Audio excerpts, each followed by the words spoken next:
Welcome back to my YouTube channel. Ayan guys, nandito kami ngayon sa Mauban. Mauban, Quezon. So, nagkayaan ng picnic dito sa tabing dagat. So ngayon, ayan, nakakasama kami ng aming ng aking mga pamangkin. Ngayon guys ay Sabado Victoria. Pero pag ganitong Sabado, marami na talaga nagsiswimming kahit hindi pa siya ligo ng pagkabuhay. So dito sa Mauban guys, pag dito ka pumunta, libre lang dito wala dito entrance sa ngayon kasi ito ay public pa siya, nasa public. So kahit sino pwede ditong mag-swimming, and kanya-kanya na lang ng gawa ng masisilungan. So kung gusto mo dito, magdadala ka ng iyong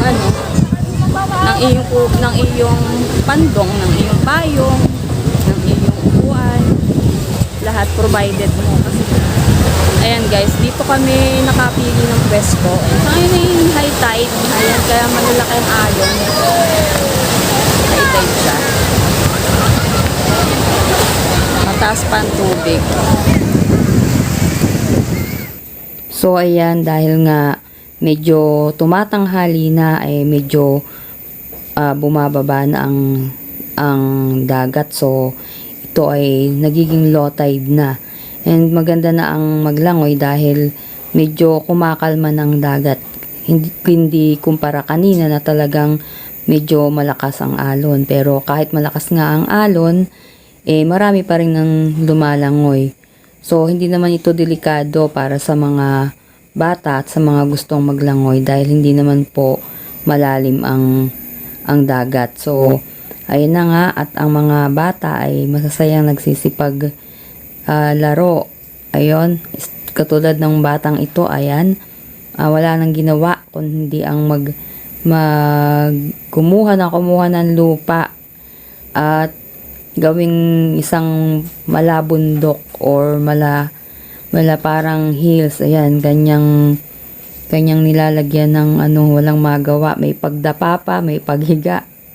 So, ayan, iniipon niya. Ayan, lumapit pa nga ang isang bata. Isang batang hindi ko alam kung anong gustong gawin. At dahil nga maraming batang naglalangoy, may isang tao na lumapit at ito ay siyang magbabantay sa mga to. Siya nga po pala yung asawa ko. At habang siya ay nakaupo, tinitingnan niya ang mga batang kanyang binabantayan, lalo na yung kanyang bunsong anak. Ito yung batang nakahubad na boy. Ayan siya, na super likot, na hindi dapat kailangang mawala ang paningin sa kanya habang siya ay naglalaro at lumalangoy. So ayan na nga, at ang mga bata ay tuwan-tuwa sa paggawa ng kanya-kanyang mga gustong gawin sa mga buhangin sa lupa.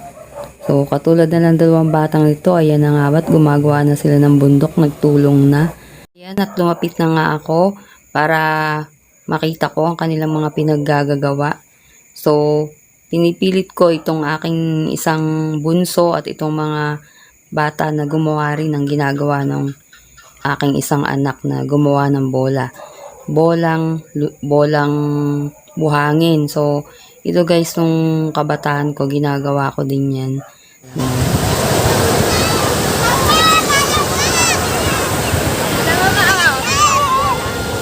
Ginagawa ko din yan kung maliit pa.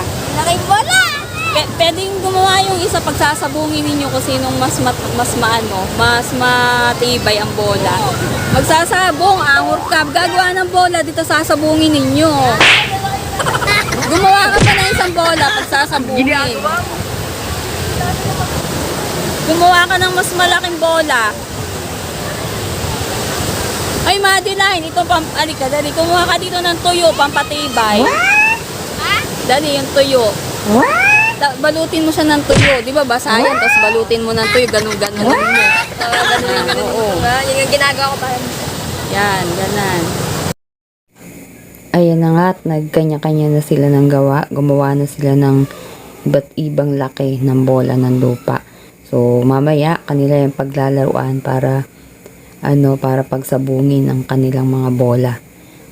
At dito naman, ayan si Tutoy, ang aking bunsong anak.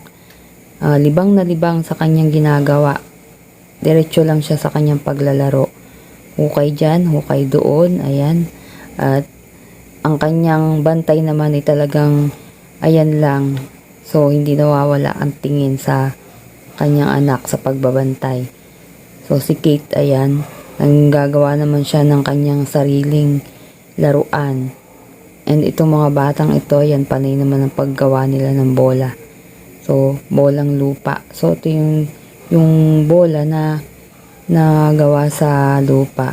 So, ayan, hanggang dito na lang ang aking for today's video. So, ang mga bata, ang pinaka-importante dito na nagkaroon sila ng masayang araw ngayong Sabado ng umaga. So, ito ang mga bagay at mga alaala na hindi nila malilimutan. So, yan lang po and thank you for watching and see you po on my next vlog. Bye!